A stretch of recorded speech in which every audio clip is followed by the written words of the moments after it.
మహానాడు కార్యక్రమం పెట్టుకుంది. నిజంగా వైఎస్ఆర్ జిల్లానే కాకుండా ఈ ప్రాంత ప్రజలంతా కూడా ఎంతో ఆశగా ఎదురు చూసినారు. కడపలో మహానాడు పెట్టారు. రాయలసీమకు అనేక పరిశ్రమల గురించి, రాయలసీమ అభివృద్ధి గురించి ఈ ప్రభుత్వం, ఈ ముఖ్యమంత్రి మాట్లాడతాడని చెప్పి చాలామంది ఆశగా చూశారు. కానీ ఈ 2 రోజుల మహానాడు తీరు ఒక్కసారి చూస్తే ఆత్మస్తుతి, పరనింద. ఇంతకు మించి ఈ 2 రోజుల మహానాడులో ఏ ఒక్కరికైనా ఇంతకు మించి ఏమైనా కనిపించిందా అని చెప్పి నేను అడుగుతా ఉన్నా. కేవలం 100 కోట్ల రూపాయలు వ్యయం చేసి భారీ సెట్టింగులు వేసి మహానాడు పేరుతో దట్టు వైఎస్ఆర్ జిల్లాలో, కడప జిల్లాలో కడప గడ్డకు వచ్చి జగన్మోహన్ రెడ్డి గారికి తిట్టామన్న ఒక పైశాచిక ఆనందం కోసం 100 కోట్ల రూపాయలు మీరు వెచ్చించడం జరిగింది. ఈరోజు బాగానే ఉంటుంది మీకు.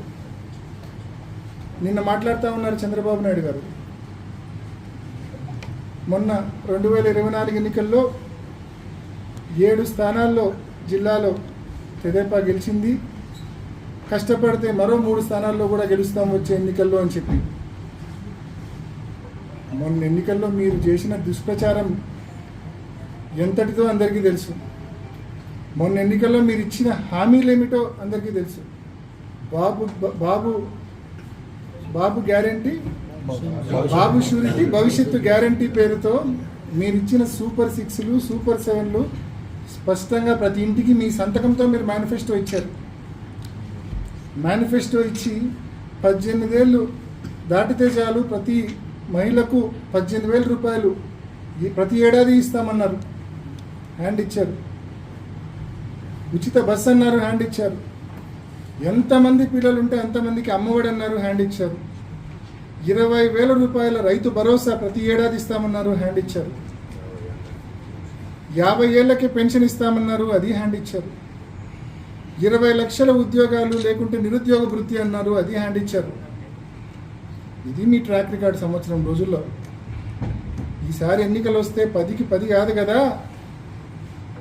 మీ స్థానంతో సహా ఏ ఒక్క చోట తెలుగుదేశం పార్టీ చేతికి చిక్కది ఈసారి ఎన్నికలు వస్తే. అటువంటి దయనీయమైన పరిస్థితుల్లో ఇవాళ తెలుగుదేశం పార్టీ ఉంది.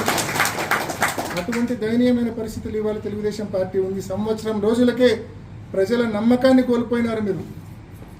రైతులు, మహిళలు, విద్యార్థులు ఆరోగ్యశ్రీ గాలికి వదిలేసినారు, ఫీజు రీయింబర్స్మెంట్ గాలికి వదిలేసినారు. ఒక్కటంటే ఒక్క పథకం జగన్మోహన్ రెడ్డి గారు అమలు చేసిన పథకాలు కానీ, పోనీ ఎన్నికలప్పుడు మీరు హామీ ఇచ్చిన పథకాలు కానీ ఏ ఒక్కటి కూడా అమల్లోకి రాని పరిస్థితి.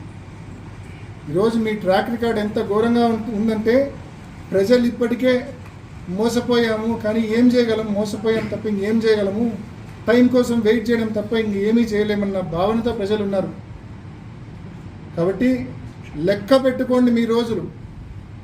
టైం వచ్చినప్పుడు మీకు ఎంత బలమైన దెబ్బ ప్రజలు కొడతారంటే మళ్ళీ లేవలేని విధంగా ప్రజలు దెబ్బ కొడతారనే విషయాన్ని తెలుగుదేశం పార్టీకి, చంద్రబాబు నాయుడు గారికి తెలియజేస్తూ ఉన్నాం. మరి మహానాడు సందర్భంగా నిజంగా సభ్యత మర్చిపోయి, మనుషులం అనేది కూడా మర్చిపోయి ఇవాళ పులివెందల్లో వాళ్ళు చేస్తూ ఉంది. రాజశేఖర రెడ్డి గారి విగ్రహాలకు ముఖ్యంగా పులివెందుల అంబక్పల్లి రోడ్ సర్కిల్ కావచ్చు, లేకుంటే పులివెందుల పార్నపల్లి రోడ్డు సర్కిల్ కావచ్చు, ఈ 2 చోట్ల రాజశేఖర రెడ్డి గారి విగ్రహాల చుట్టూ జెండాలు పెడతారు, తెలుగుదేశం పార్టీ తోరణాలు కడతారు. నిన్న ఉదయం మా మున్సిపల్ చైర్పర్సన్ గారు, మరికొంతమంది కౌన్సిలర్లు అందరూ డిఎస్పీ ఆఫీస్కి వెళ్ళి కంప్లైంట్ చేసినారు. ఇది కరెక్ట్ కాదు, రాజశేఖర రెడ్డి గారి విగ్రహం చుట్టూ ఈ మాదిరి తోరణాలు కట్టడం కరెక్ట్ కాదు. ముఖ్యంగా ఆ రెండు సర్కిల్స్లో మరీ అభ్యంతరకరంగా ఉంది. ప్రజలు, అదేవిధంగా వైసీపీ నాయకులు, కార్యకర్తలు ప్రతి ఒక్కరి మనోభావాలు దెబ్బతింటా ఉన్నాయి. దయచేసి ఆ 2 సర్కిల్స్లో ఏదైతే ఆయన విగ్రహం చుట్టూ తోరణాలు కట్టారో జెండాలు పాతారో అవి కరెక్ట్ చేయండి, అవి తీసేయండి అని చెప్పి నిన్న ఉదయం కోరారు. పట్టనట్లు అంటనట్లు పోలీసులేమో కమిషనర్ మీద, కమిషనర్ ఏమో పోలీసుల మీద, ఒకరి మీద ఒకరు, ఏ ఒక్కరు ఫీల్డ్కి వచ్చి దాన్ని సెటరేట్ చేసే పరిస్థితి తీసుకొని రాలేదు. ఇవాళ ఉదయం మరి కొంతమంది వెళ్ళి పార్టీ కార్యకర్తలు నాయకులు కొంతమంది వెళ్ళి ఆయన ఇందాక ఈ టెక్రవి ఏదో మాట్లాడినాడు, కిందేసి తొక్కినాం, తొక్కడం ఇక్కడం ఏం చేయలేదు, కేవలం వాళ్ళ కండువ వాళ్ళ పార్టీకి సంబంధించిన తోరణాలు ఏదైతే ఆ 2 సర్కిల్స్లో రాజశేఖర రెడ్డి గారి విగ్రహానికి అడ్డంగా ఉన్నాయో వాటిని మాత్రమే తొలగించడం జరిగింది. అవి తొలగించితే ఒకరోజు వెయిట్ చేసినాం, రెస్పాండ్ కావాలా అధికారులు కానీ తెలుగుదేశం నాయకులు కానీ రెస్పాండ్ కావాలా, వాళ్ళు మనుషులే పాపం పొరపాటున కట్టింటారులే, తెలిసి తెలియక ఎవరో పొరపాటున కట్టింటారు, వాళ్ళ నాయకత్వానికి తెలిస్తే వాళ్ళే మందలిచ్చి తీయిస్తారులే అని చెప్పి ఒక రోజు పాటు వెయిట్ చేసినాం.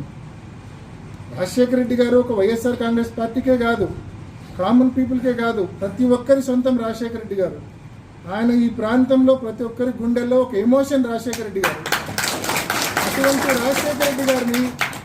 రాజశేఖర రెడ్డి గారిని అగౌరవపరిస్తే ఈ మాదిరి మీ పార్టీకి సంబంధించిన తోరణాలు జెండాలు ఆయన చుట్టూ కడితే ఏ ఒక్కరు కూడా సహించలేని పరిస్థితి ఉంటుంది.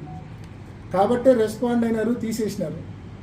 ఇవాళ మళ్ళీ మనవి చేస్తూ ఉన్నాం, ఆ 2 సర్కిల్స్లో మీరు ఏదైతే తోరణాలు జెండాలు కట్టారో అవి తీసివేయండి అని. లాంగ్ రన్ మంచిది కాదు, ఇది సభ్యత కాదు. మళ్ళీ మీరు ఇందాక ప్రెస్ మీట్ పెట్టి నీతులు మాట్లాడుతూ ఉన్నారు,